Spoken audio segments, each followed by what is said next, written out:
News First, Newsline with Faraz Shauketaly.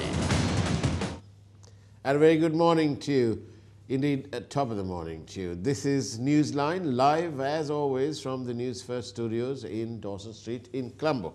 Well, not almost always. We do have recordings from time to time, like we will tomorrow, I believe. This morning, unfortunately, our guest is stuck in traffic. But whilst we wait for him, we'll go through the newspapers. But you know, it's not all doom and gloom on this beautiful island of ours, with its splendid beaches, unspoilt in large part, those marvelous palm trees that sway gently with the wind that we get across the Indian Ocean. We are indeed a fortunate lot. Once in a way, there are a few things that need a bit of tweaking. And when our guest comes in this morning, we'll discuss that. But in the meantime, we'll take a look at what the newspapers say. Yes, them, the newspapers. He was framed, say family and friends, got into the Daily Mirror this morning, commenting about the young Sri Lankan youth who was detained in Australia over terrorism charges. And the family say that he was not granted bail, and the next hearing was fixed for the 23rd of October. And the Australian Federal Police say the charges were serious and significant. Friends of the family say that it's notable that he hasn't been charged with being a member of ISIS. Then moving on, we have the Sri Lankan Airlines Commission probe, and it's the absolutely shocking news that the cancellation of the Airbus leases caused the heaviest of losses, accounting for nearly a third of the losses suffered by the national airline. And on the political side, the Colombo Municipal Councillor Wickremanayake has said that the Hyde Park and 3 other grounds have not been given to the joint opposition for Wednesday. On the political gossip side, the Daily Mirror reports that the old couple living in comfortable peace in a rambling house on a 129 perch plot at a street in a bustling area in the city have had their lives sort of upset by the arrival of a border and even more borders, and so their life is not as it has been, as even in the twilight hours of their life.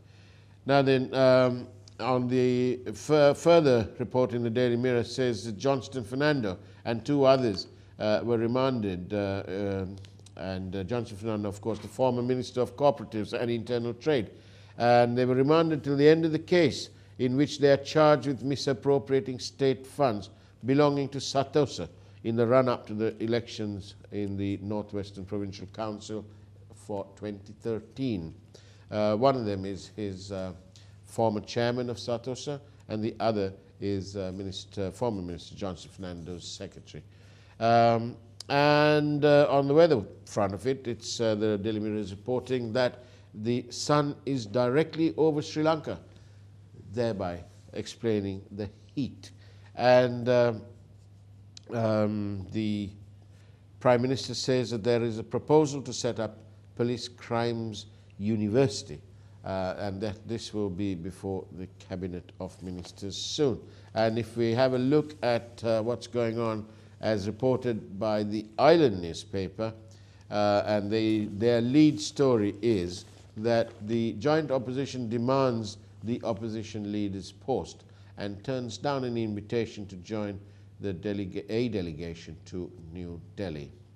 And the Island also reports, Chamila Silva and Pradeep Samarakon report that a loaf of bread is now 65 rupees. And another story is that the government is urged to give women in jail enough sanitary towels, and that there was a protest in front of Wickremanayake by a newly formed collective of women activists by the name of Liberation Movement. They were protesting yesterday in front of the main prison in Colombo at Wickremanayake about facilities for female prisoners.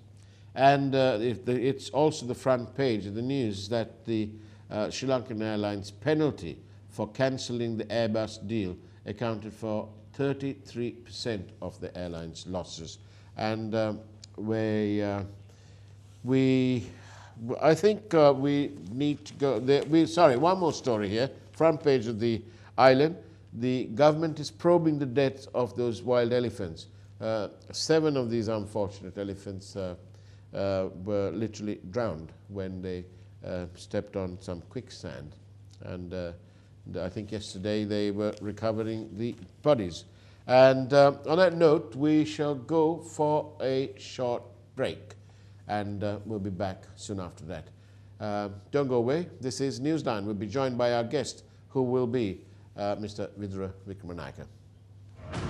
And welcome back to Newsline, where we're joined by our guest this morning, Mr. Vidura Wickremanayake, Member of Parliament. Very good morning to you, Mr. Wickremanayake. Very good morning for us after a long, long time. Indeed, it's lovely to see you here. Same here, same here. Now then, I know you got held up in traffic and so on, but now that you're here, several things that I want to talk to you about. Yes.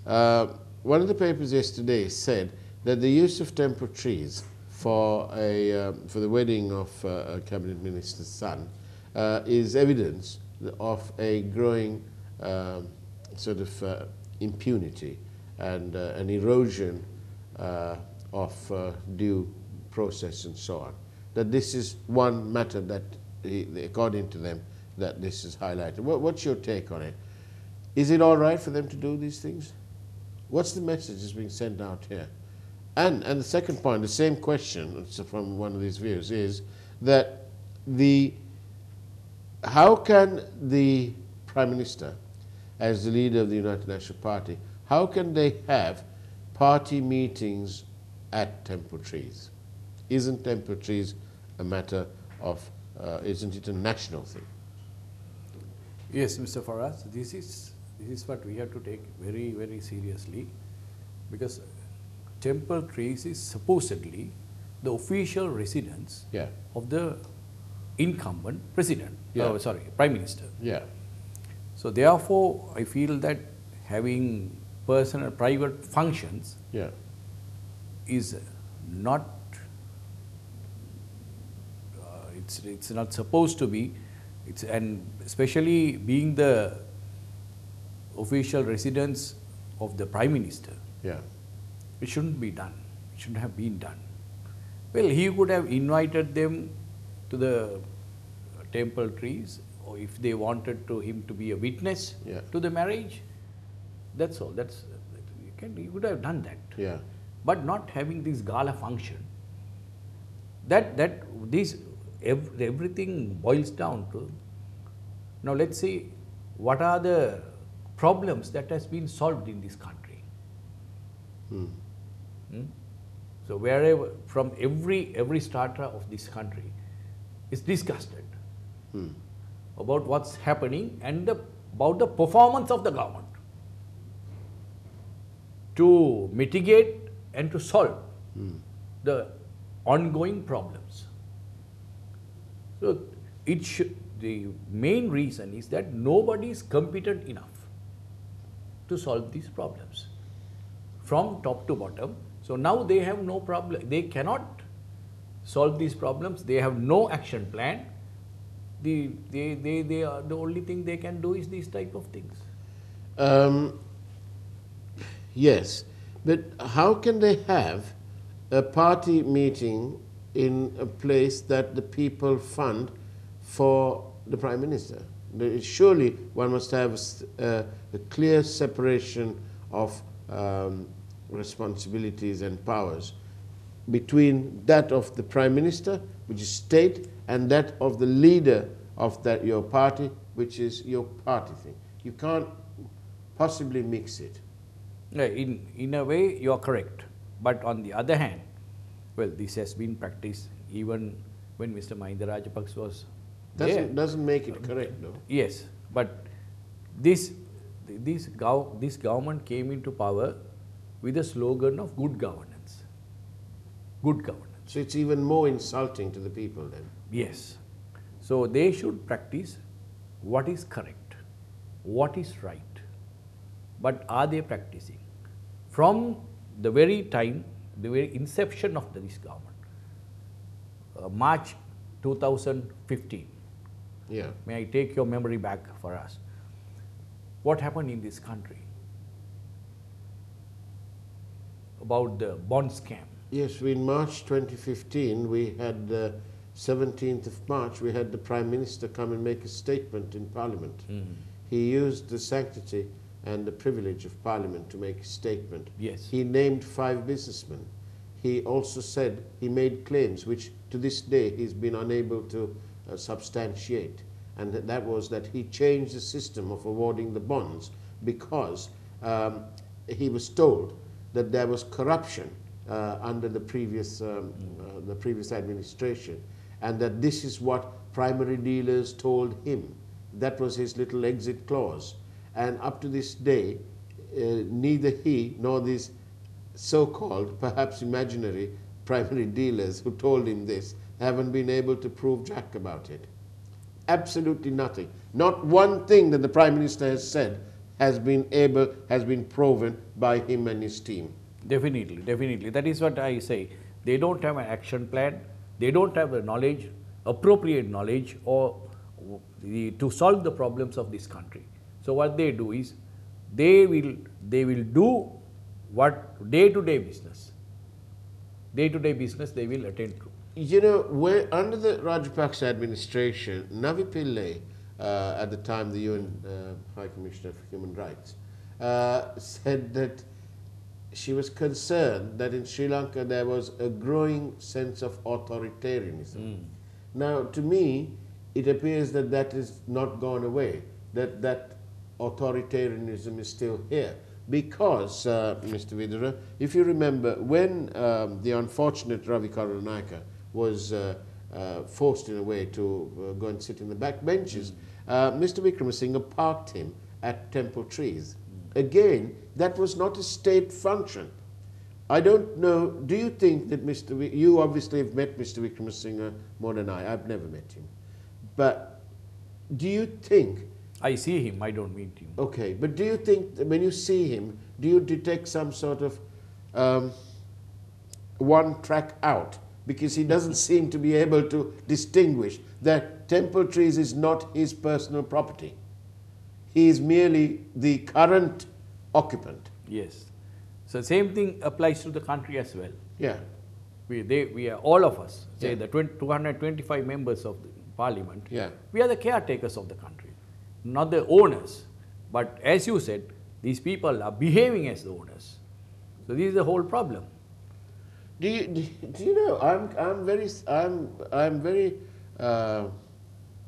very concerned because a chap that I know said to me, he said, "Look, this man is the one who robbed the central bank, or he was in charge of the central bank while it was getting robbed." All right. So he said, "What's to stop him changing the deed of Temple Trees and transferring it to some, I don't know, offshore account in Hong Kong in the name of Red Root Investments Limited, maybe?" Yes, yes, everything is possible under the sun. Right now, they'll do anything. I personally believe that there was, we should give a margin to these people. I believe that when Mr. Maithripala Sirisena came into power, that he will do a better job. Yeah. Especially when it comes to corruption, Yeah. nepotism, Yeah. all those wanton wastage of government funds, things like that. But in a month, we saw this bond scam. Less than 3 Somebody months. calculated it yesterday. They said Yes. 50 days. Less than 60 days. Yeah. There was the biggest robbery of this country, the bond scam. Then, from that point, I knew that, I personally thought, I knew And even my late father, he told me, while we were discussing, this is the worst, this could be the worst government that we have and we had in the earlier. So that is his estimate. How tragic, isn't it, for your father, former Prime Minister, a senior political man, to say that? Yes, it was so tragic, and I can still hear his words ringing in my ears, because everything he has predicted, these things would happen. I think he would have, your late father, would have appreciated or he would have admired us, our group, for standing up with our backbone intact. Yeah, he always had for us, I should without say, fear against yes, corruption. He always had a very, he admired you all for especially the media people who stood up. I want to say this, and it's been bugging me for almost a whole week. There was before I say this, it's nothing to do with us not being or being there or anything like that, but I couldn't help. There was an event in which it said that we were invited to meet 6 daring and successful entrepreneurs in the country. Now, I want to say this. They are undoubtedly successful, and hats off to them. One had inherited wealth, 5 of them, and one was in business for a pretty long time. But there were at least 4 of them who had made their businesses successful inside the war. But I want to say this. There was absolutely nothing daring about it.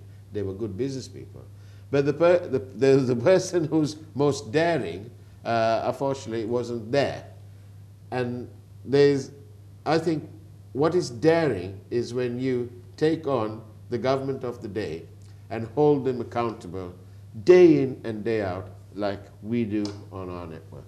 And our chairman and his board and the management and every single colleague out there who you can see through the glass there, they are all committed to, we bring out details on corruption and accountability issues, not because we are party bashing. Yes. The people will think that we are party bashing and therefore that we support some other party. Well, that's complete nonsense. All we want to do is we would like to see the party refreshed, to be rid of the bad eggs, the people who've got rotten and who simply they've gone past their sell-by date and use-by date.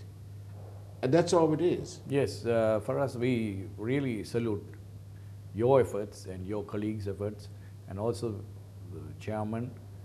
He has done, you all have done tremendous yeoman service to eradicate corruption. But some or other, there is no support from the government and the other people who supposed to. But I don't get this, Mr. Vidura, about success in this country.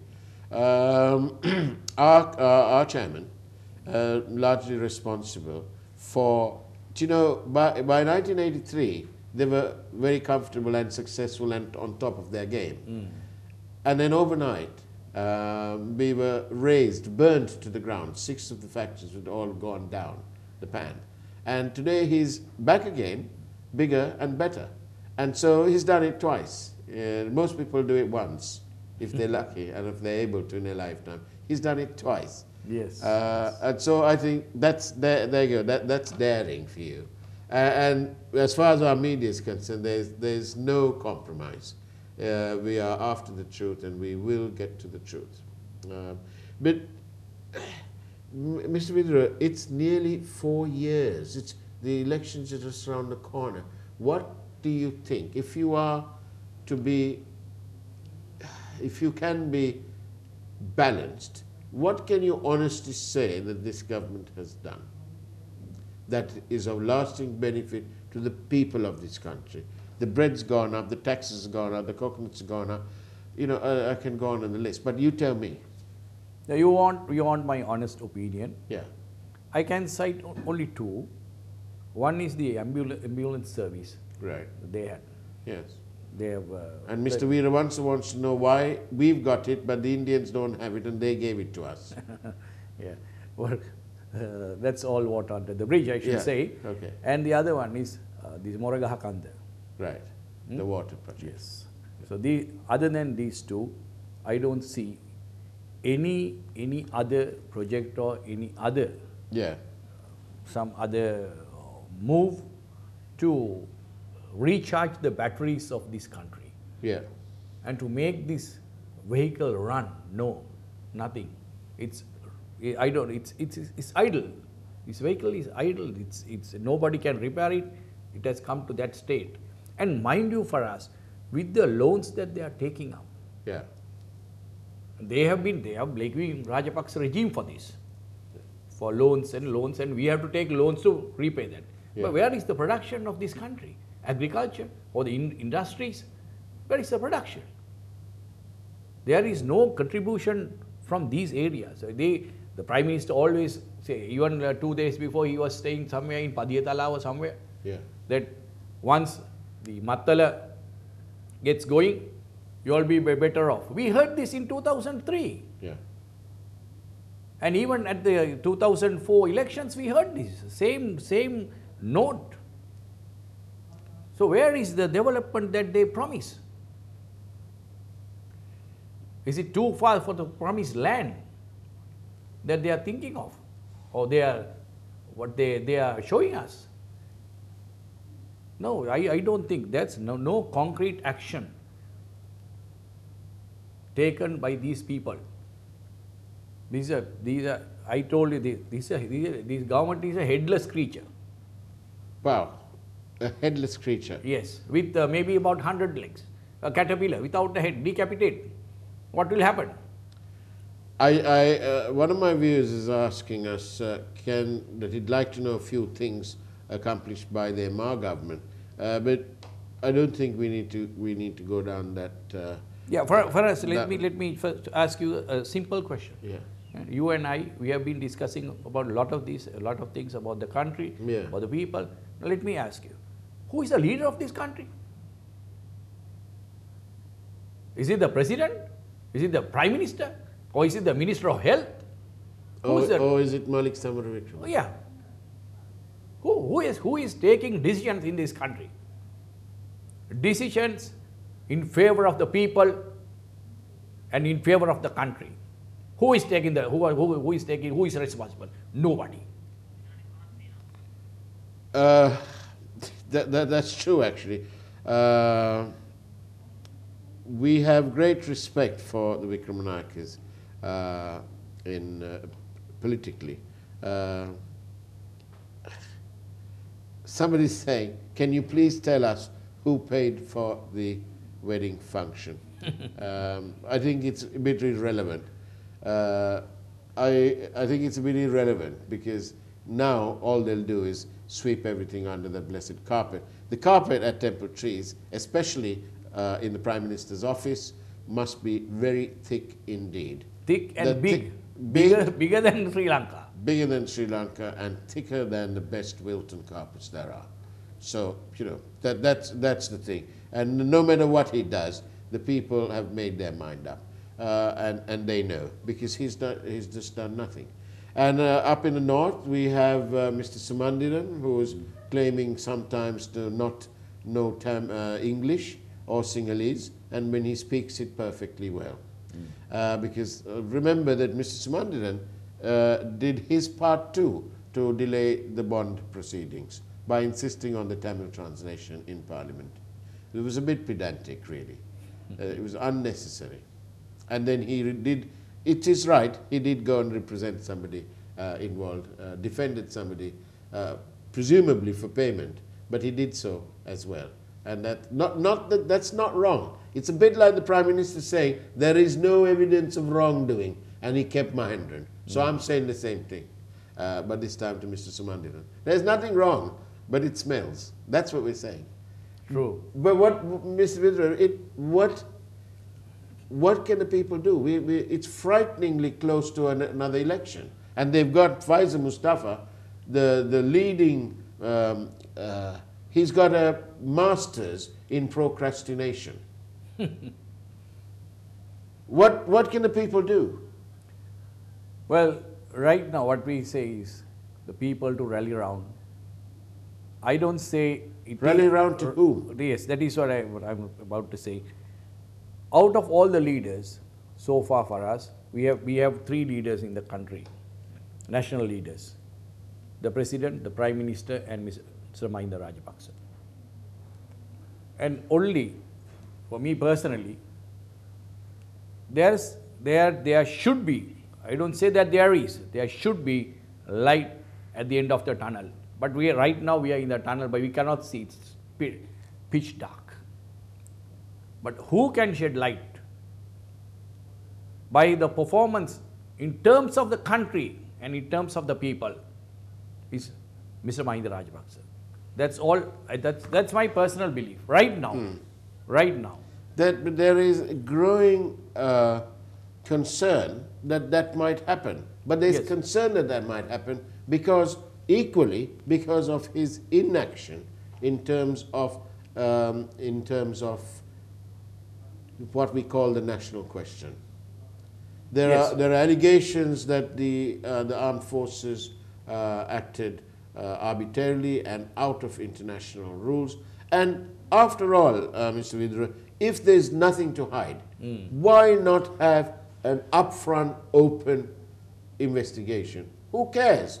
If it is foreigners, let them come and have a look. If we've got nothing to hide, we've got nothing to hide. It should stand up to audit. For us, it must be able to do that. Pardon me for interrupting. Yeah. Can you remember the LLRC Commission? The LLRC Commission? Yes. Yeah.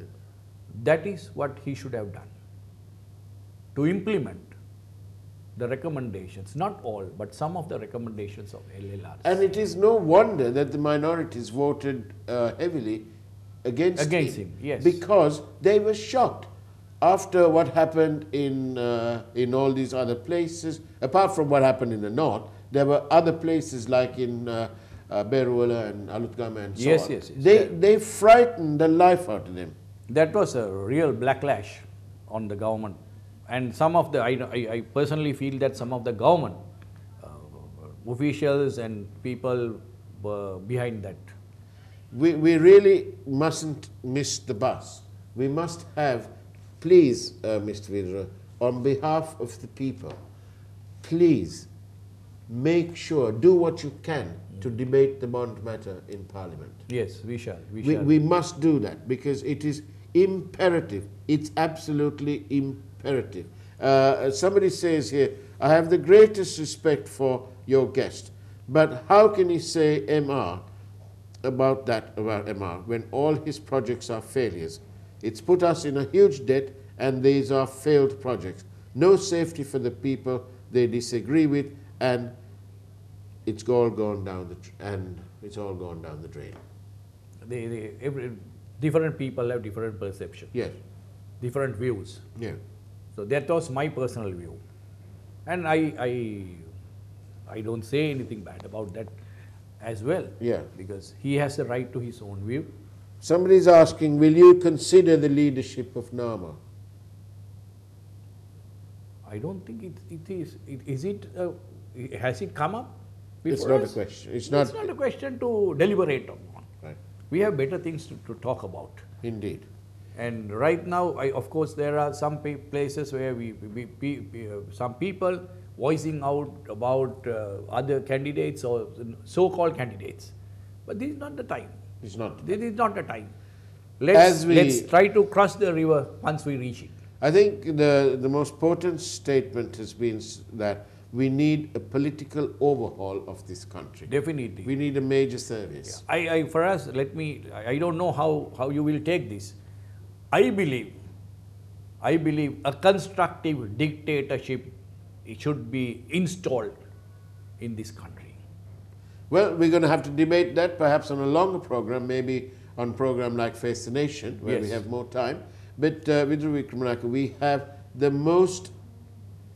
highest respect for you, and as we did for your father. And you enjoy that across our network, across our group. And we do hope that you will be, at least you'll be the catalyst to, we must have this bond. We can't let them get away with it, No. please. The country needs people like you to stand up and shine now. Vidura Wickremanayake, thank you very much. Thank and you. that's the way Thank it you. was on Newsline on September the 4th, 2018. Take care. God bless.